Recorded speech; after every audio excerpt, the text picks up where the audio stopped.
प्रखंड विकास पदाधिकारी का इसमें रोल है कि वो जो पंचायत में कार्यरत कर्मचारी है उसको प्रखंड में ही बैठाए, क्योंकि पंचायत की जनता प्रखंड में जाएंगे तभी उन लोगों का पैसा का उगाही होगा और जनता का दोषण होगा। इसीलिए हमको लगता है कि पंचायत में नहीं बैठने दिया जाता है सरकारी कर्मचारी लोग को। और मिठन सराय में और लसगरीपुर में जो पानी की व्यवस्था है हमको देखने को मिल रहा है कि लगभग 15 दिनों से बाढ़ की त्रासदी से सभी लोग झेल रहे हैं और स्थानीय विधायक, हमारे माननीय विधायक कहाँ सोए हुए हैं कोई पता नहीं चल रहा है। सभी जगह एक ही खेल चला है इस मास्क वितरण में। ये खेल चला है कि प्रखंड विकास पदाधिकारी द्वारा उस चिट्ठी को साइड में करते हुए, माननीय अमृतलाल मीणा जी का चिट्ठी को साइड करते हुए सीधा वो अपना एक ये किए, कहते हैं कि नहीं हमारे द्वारा जो नियुक्त दुकान है या दुकान कहिए या जो भी कहिए वो एजेंसी है उससे ही आप लोग को मास्क लेना है। और ना मास्क का क्वालिटी ख़राब है कि क्या बताएं, कहीं हाथ में रखते हुए 2 पार्ट में फट जा रहा है मास्क। वो मास्क प्रखंड विकास पदाधिकारी द्वारा दिया गया था कि लोगों को बांटने के लिए।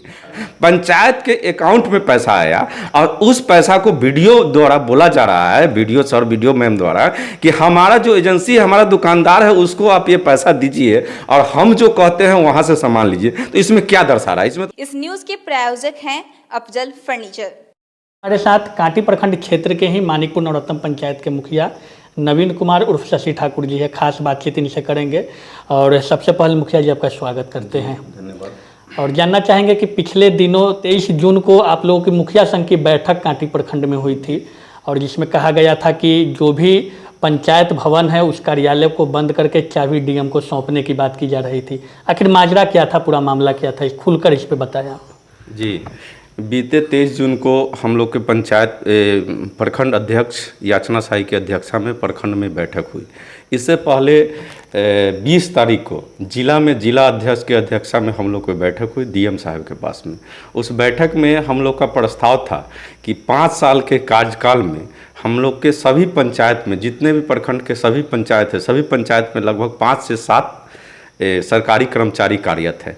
लेकिन कोई भी ऐसा पंचायत नहीं है पूरे ज़िले में जहां पर 5-7 जो सरकारी कर्मचारी है वो समय और रोज़ जाते हों। कभी नहीं, ऐसा कभी नहीं हुआ है। इस बात का बार बार पूरे ज़िले के मुखिया संघ, मुखिया लोग अपने बीडीसी के बैठक में उठाते रहे। बीडीसी के बैठक के द्वारा जिला अधिकारी को और प्रखंड विकास पदाधिकारी को अवगत कराते रहे, लेकिन कुछ निदान इसका नहीं निकला। तब इससे क्षुब्ध होकर सारे मुखिया जी लोग पहले जिला में एक बैठक किए 20 तारीख के आसपास में। उसके बाद 23 तारीख को हर प्रखंड अध्यक्ष प्रखंड में पूरे मुखिया जी लोग के साथ में बैठक करके हम लोग निर्णय लिए कि अगर जब तक ये जितने सरकारी कर्मचारी है पंचायत में नहीं आते हैं तब तक हम लोग सरकारी जो पंचायत भवन का चाबी है वो अपने मुखिया संघ के प्रखंड अध्यक्ष द्वारा माननीय डीएम साहब को देके ये हम लोग उन हाथ जोड़ लेंगे कि पंचायत की जनता जो अभी त्राहिमाम कर रही है, जाति, आवासीय, जन्म, मृत्यु और भी बहुत सारे काम के लिए जो ब्लॉक का चक्कर लगाना पड़ता है और हम लोग को गाली सुनना पड़ता है जनता से कि आप लोग क्या कर रहे हैं, कि जब पंचायत में आरटीपीएस काउंटर खुल गया, पंचायत में पंचायत भवन की व्यवस्था है, सरकार द्वारा सभी व्यवस्था दी गई है। हमारे पंचायत में तो माननीय डीएम साहब ही आके आरटीपीएस का उद्घाटन किए थे, उसके बाद भी आरटीपीएस केंद्र नहीं खुल रहा है और कोई व्यवस्था नहीं मिल रहा है जनता को ब्लॉक का चक्कर लगाना पड़ रहा है। इसलिए हम लोगों ने निर्णय लिया कि जो भी सरकारी कर्मी है उसको नहीं आने के कारण हम चाबी प्रखंड अध्यक्ष द्वारा जिला अधिकारी को देने का काम करेगा। तो ये कहीं ना कहीं एक बड़ी लापरवाही कह सकते हैं हम कि अधिकारी जब पंचायत में आएंगे नहीं तो पंचायत के लोगों का कल्याण कैसे होगा, उनकी समस्या का समाधान कैसे होगा। आपने कहा कि विगत 5 वर्षों से ये समस्या बनी हुई है, तो अब तक इस पे किसी प्रकार की पहल नहीं की गई, किसी प्रकार के अधिकारियों को, बड़ी अधिकारी द्वारा उनको गाइडलाइन नहीं दिया गया या उन पे किसी तरह की कार्रवाई नहीं हुई। तो क्या मानते हैं इसमें बड़े अधिकारी भी दोषी हैं? जी, बड़े अधिकारी का तो पता नहीं जिला अधिकारी लोग का क्या है, लेकिन प्रखंड विकास पदाधिकारी इसमें पूर्णतः दोषी है। इसमें दोषी इसलिए है कि हम लोग मोबाइल द्वारा सूचना देते रहे, लिखित भी 1-2 बार दिए हम लोग कि मैडम ये क्या हो रहा है यहाँ पर। जैसे हमारे प्रखंड के मैडम हैं वीडियो, और बाकी प्रखंड को पंचायतों के भी जो है प्रखंडों का जो वीडियो मैम है चाहे सर है जो भी है उनको दिया जा रहा है बार बार मुखिया जी लोग द्वारा, लेकिन कुछ भी नहीं। और जो कर्मचारी जो कार्यरत है कार्यपालक सहायक हो, चाहे IT सेल को, जो भी हो, उनसे हम लोग पूछते हैं तो सीधा बोलते हैं कि वीडियो में हमको ड्यूटी लगाए हुए हैं प्रखंड में चाहे जिला में।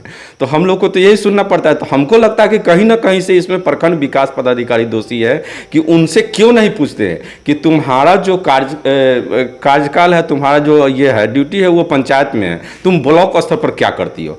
सब दिन रोज के रोज उनके सामने जो बैठे रहते हैं पंचायत के कार्यरत कर्मचारी, तो उनका पूछना चाहिए कि आपका ड्यूटी तो आपके जो संबंधित पंचायत है वहाँ पर आपका ड्यूटी है, तो फिर ब्लॉक स्तर पर क्या कर रहे हैं। तो इसमें कहीं ना कहीं से हमको लगता है कि प्रखंड विकास पदाधिकारी का इसमें रोल है कि वो जो पंचायत में कार्यरत कर्मचारी है उसको प्रखंड में ही बैठाए, क्योंकि पंचायत की जनता प्रखंड में जाएंगे तभी उन लोगों का पैसा का उगाही होगा और जनता का दोषण होगा। इसीलिए हमको लगता है कि पंचायत में नहीं बैठने दिया जाता है सरकारी कर्मचारी लोग को और प्रखंड में भी बैठाया जाता है। तो बिल्कुल कहीं ना कहीं मुखिया जी की बातों से ऐसा लगता है कि पंचायत में जिनका कार्यभार, जिस अधिकारी का कार्यभार है, वो पंचायत में ना बैठ करके किसी प्रकार से वो प्रखंड में बैठते हैं और जनता को परेशानी उठानी पड़ती है, लेकिन वो ब्लॉक का चक्कर भी काटते हैं और कहीं ना कहीं उगाही की भी बात सामने आ रही है। खैर मुखिया जी, हम यह जानना चाहेंगे कि कार्यकाल समाप्त होने के बाद परामर्शी समिति का गठन किया जा रहा है।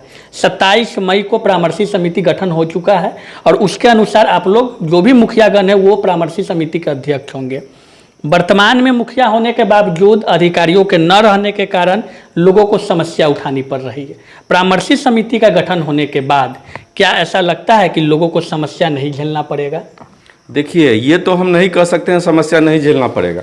जब तक सरकारी पदाधिकारी जैसे प्रखंड विकास पदाधिकारी और जिला पदाधिकारी इस पर खुद संज्ञान नहीं लेंगे कि अभी 5 वर्षों से जो मुखिया का कार्यकाल चलते आया उसमें वो लोग संज्ञान नहीं लिए और कर्मचारी नहीं बैठ पा रहे हैं। क्योंकि हम लोग BDC से ये मुद्दा भी उठाए थे कि जो पंचायत में 5 से 7 सरकारी कार्य जो कर्मी हैं, जो पंचायत में ड्यूटी है, जो सरकार द्वारा नियुक्त है कि फलाने पंचायत में आपका ड्यूटी है, क्यों नहीं उनका अब्सेंटी पंचायत से लिया जाए।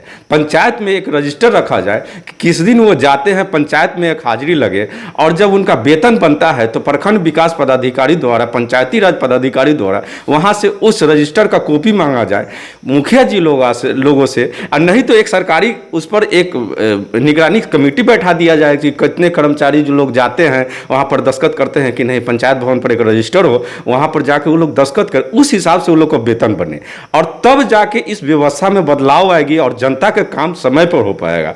ये मुखिया का कार्यकाल रहे या परामर्शी समिति का कार्यकाल रहे, लेकिन जब तक सरकार और ऊपर के बैठे पदाधिकारी, जिलाधिकारी और प्रखंड विकास पदाधिकारी इसमें बदलाव नहीं करेंगे तब तक वो परामर्शी समिति बने तब या मुखिया का कार्यकाल हो तब कोई बदलाव नहीं हो पाएगा। बिल्कुल, तो कहीं ना कहीं परामर्शी समिति हो या कार्यकाल मुखिया का हो, लेकिन जब तक अधिकारी ससमय अपने कार्यालय में नहीं बैठेंगे तब तक लोगों का काम होना संभव नहीं है। एक चीज़ हम और जानना चाहेंगे मुखिया जी, वैसे तो आप पार्टी से भी जुड़े और भाजपा के पंचायती राज प्रकोष्ठ के जिला अध्यक्ष हैं। एक समस्या ऐसी देखी जाती है कि कोरोना काल, अभी दूसरी लहर जो थी वो लगभग खत्म होने वाला है, खत्म हो भी रहा है, काफ़ी रिकवरी रेट हो गई है, लेकिन सरकार द्वारा बार बार यह कही जा रही है तीसरी लहर आने की भी संभावना है। दूसरी लहर की बात करें तो विभिन्न पंचायतों में 15वीं वित्त आयोग से मास्क का वितरण करना था, सैनिटाइजेशन का कार्य कराना था। एक जिलाध्यक्ष पार्टी के होने के नाते पंचायती राज प्रकोष्ठ के ये सवाल है आपसे मेरा, कई ऐसा समस्या देखा गया है, कई पंचायतों में देखा गया है कि वहाँ पे मास्क का वितरण नहीं हो पाया, सैनिटाइजेशन नहीं हो पाया, क्या कहेंगे इसको लेकर के? देखिए, सरकार का चिट्ठी था, माननीय अमृतलाल मीणा बिहार सरकार के सचिव जी का उनका चिट्ठी था कि प्रत्येक पंचायत में पंचायत सचिव द्वारा सरकारी मास्क और सैनिटाइज जो छिड़काव करना था उसका छिड़काव कराना और मास्क का वितरण करना था। उसका क्लियर चिट्ठी था जिसका कॉपी हमारे पास है, हो सकता है तो हम आपको उपलब्ध करा देंगे। वो चिट्ठी में क्लियर था कि खादी भंडार या जीविका या कोई भी रजिस्टर्ड कंपनी जिसका GST हो, रजिस्टर्ड कंपनी हो, वो कॉटन का कपड़ा खरीद के उसको सिलवा के पंचायत में मास्क वितरण करना था। ये पंचायत सचिव को दायित्व दिया गया था। लेकिन हमारे कांटी प्रखंड में और जहाँ तक कि हम जिला अध्यक्ष हैं भाजपा पंचायती राज प्रकोष्ठ के, इस नाते हम बाकी और जगह से भी पता किए हैं और मुखिया जी लोग से पता किए हैं और जगह से पता किए हैं, तो सभी जगह एक ही खेल चला है इस मास्क वितरण में। ये खेल चला है कि प्रखंड विकास पदाधिकारी द्वारा उस चिट्ठी को साइड में करते हुए, माननीय अमृतलाल मीणा जी का चिट्ठी को साइड करते हुए सीधा वो अपना एक ये किए, कहते हैं कि नहीं, हमारे द्वारा जो नियुक्त दुकान है या दुकान कहिए या जो भी कहिए, वो एजेंसी है, उससे ही आप लोग को मास्क लेना है। और वो भी मास्क आपको खुद जाके नहीं लेना है, हम वहाँ से मास्क बनवा के लाएंगे। प्रखंड में मास्क रहेगा, हम आपको जो मास्क देंगे वही मास्क आपको जनता के बीच में देना है। जो कि मास्क का वीडियो भी वायरल हुआ था और डीएम साहब को भी जाकर मास्क दिया गया था कि मतलब इतना मास्क का क्वालिटी खराब है कि क्या बताएं। कहीं हाथ में रखते हुए 2 पार्ट में फट जा रहा है मास्क। वो मास्क प्रखंड विकास पदाधिकारी द्वारा दिया गया था कि लोगों को बांटने के लिए। और सैनिटाइज भी प्रखंड विकास पदाधिकारी कहे कि हम अपने स्तर से रह के ही कार्य करवाएंगे, इसको छिड़काव करवाएंगे। इसी क्रम में कुछ पंचायत के मुखिया जी लोगों ने विरोध किया इसका। उन लोगों का कहना था कि सिग्नेचर हम लोग करेंगे, पंचायत से पैसा जाएगा प्रखंड में, क्योंकि पंचायत में पैसा आया हुआ है इस महामारी के लिए। तो पंचायत में मुखिया जी और पंचायत सचिव सिग्नेचर करेंगे और वीडियो मैम जहां जिसको कहेंगे उसको दे दिया जाएगा और वो मास्क देगा। और बाद में चल के इस चीज़ की जांच होगी कि भाई आपने ये पैसा खर्च किया है तो कहाँ किया, किस एजेंसी को दिया, इसका हमको जीएसटी बिल दीजिए और उसके बाद इसका गुणवत्ता प्रमाण पत्र दीजिए कि आपने सामान जो लिया है ये सामान सही था कि गलत था। तो इस बात पर कहीं कुछ मुखिया जी लोग हैं, बहुत सारे मुखिया जी लोग हैं जो विरोध किए, हम लोग भी विरोध किए, लेकिन हम तो खुद क्या किए, अपने स्तर से ही सैनिटाइज करवा दिए। हम देखे कि नहीं इसमें ये दिक्कत हो रहा है और कुछ मास्क अपने स्तर से भी बनवा के बंटवा दिए। देखे कि सरकार द्वारा गलत किया जा रहा है और सरकार का जो था सो हम सरकार के ऊपर पंचायत सचिव पर छोड़ दिए कि जो आपको करना है कर लीजिए। ये कहा जा सकता है कि सरकार द्वारा जो ऊपर से फंड आया कहीं ना कहीं प्रखंड स्तर पे एक उगाही का जरिया बनाया जी एकदम कहा जा सकता है, क्योंकि पंचायत में पैसा पंचायत में आया, प्रखंड में पैसा नहीं आया था, पंचायत के अकाउंट में पैसा आया।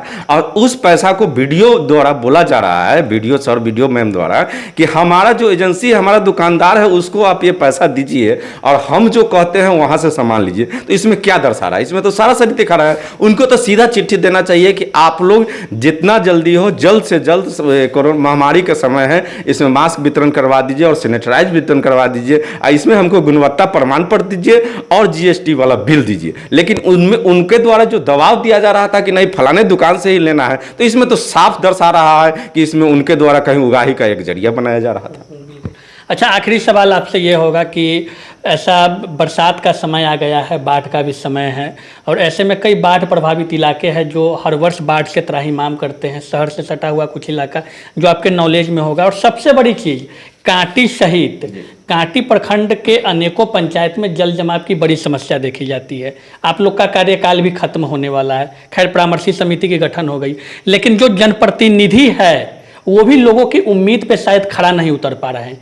क्या कहेंगे इसको लेकर के? देखिए, कांटी प्रखंड में और मुजफ्फरपुर जिला जो कांटी से सटा हुआ है, लगभग 10 किलोमीटर के आसपास में मुजफ्फरपुर जिला है और कांटी प्रखंड तो बगल में है, हम लोग का घर ही है कांटी में। और इसके आसपास में लगभग 21 पंचायत है कांटी प्रखंड में। यहाँ पर 3-4 पंचायत ऐसा है जो मैंने भीषण बाढ़ से प्रभावित रहता है, जैसे मीठन सराय हो गया, लसगरीपुर हो गया, दामोदरपुर हो गया।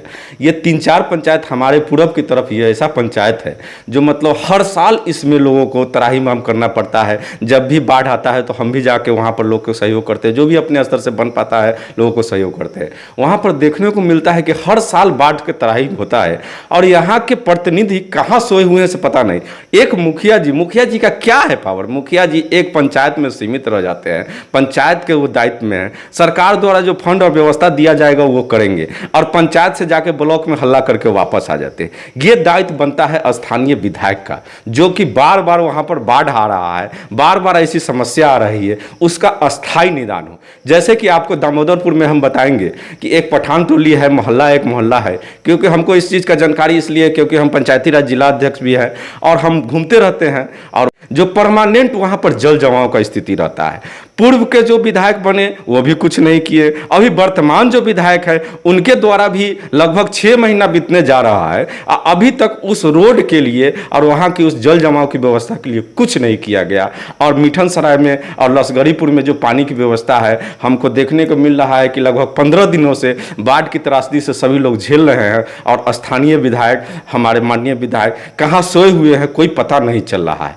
कोरोना महामारी में भी हमको देखने को मिला कि पंचायत में हमारे स्थानीय विधायक को बहुत ही आशा और विश्वास के साथ में क्योंकि पुराने जो विधायक जी थे उनसे कहीं न कहीं से लोग त्रासदी होके त्राही माम करके इनको नया चेहरा, युवा चेहरा इनको देख के बनाया, क्योंकि ये मुखिया भी रह चुके हैं। अभी वर्तमान विधायक जो है वो मुखिया भी रह चुके हैं। इनको लोग इसलिए चुना कि ये धरती से जुड़े हुए लोग हैं। लेकिन अभी ये 6 महीना के कार्यकाल में देखने को मिल रहा है कि कोरोना ऐसा महामारी गुजर गया, लेकिन पंचायत में लोग इंतजार करते रह गया कि विधायक जी आएंगे एक बार हाल समाचार भी लेने कि भाई आपको क्या दिक्कत है, क्या परेशानी है। और इस बार का दूसरा रहल जो कोरोना का ऐसा था कि हमारे घर के अगल बगल में कोई आदमी स्वस्थ है और शाम को मालूम चलता कि हॉस्पिटल गया है, मर गया है। ऐसे ऐसे हर पंचायत में, हर गाँव में सुनने को मिला। उस स्थिति में भी हमारे वर्तमान विधायक कहीं किसी से लोगों से हाल चाल लेने नहीं गए।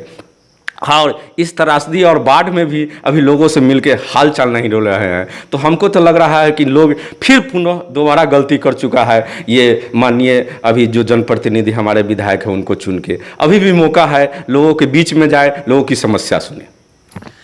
तो ये थे हमारे साथ मानिकपुर पंचायत के वर्तमान मुखिया नवीन कुमार उर्फ शशि ठाकुर जी। पंचायती राज प्रकोष्ठ के भाजपा के जिला अध्यक्ष भी है और खास बातचीत इनसे हुई, विभिन्न मुद्दों पे हुई। जब सबसे बड़ी मुद्दा कि कांटी प्रखंड में मुखिया संघ की जो बैठक हुई थी उसमें जो पंचायत भवन जो कार्यालय होती है उसका चाबी डीएम के पास सौंपने की बात हो रही थी। इस पर इन्होंने बारीकी से बताया कि पंचायत में जो कार्यरत अधिकारी है वो ससमय नहीं पहुंचते हैं, जिस कारण लोगों को समस्या झेलनी पड़ती है। इसके साथ ही अन्य कई मुद्दों पर बात हुआ है। आप अगर यह वीडियो फेसबुक पे देख रहे हैं तो पेज को लाइक अवश्य करें, यूट्यूब पे देख रहे हैं तो चैनल को सब्सक्राइब अवश्य करें। धन्यवाद। अब फर्नीचर खरीदे मुजफ्फरपुर के अफजल फर्नीचर से। यहाँ मिलेंगे फर्नीचर के विशाल रेंज, वो भी होलसेल प्राइस में और लाइफ टाइम गारंटी के साथ। तो देर मत कीजिए, तुरंत पहुँचिए अफजल फर्नीचर और लकड़ी और प्लाई के किसी भी तरह के फर्नीचर की करें खरीदारी। विशेष जानकारी के लिए डायल करें 9931485437 पर।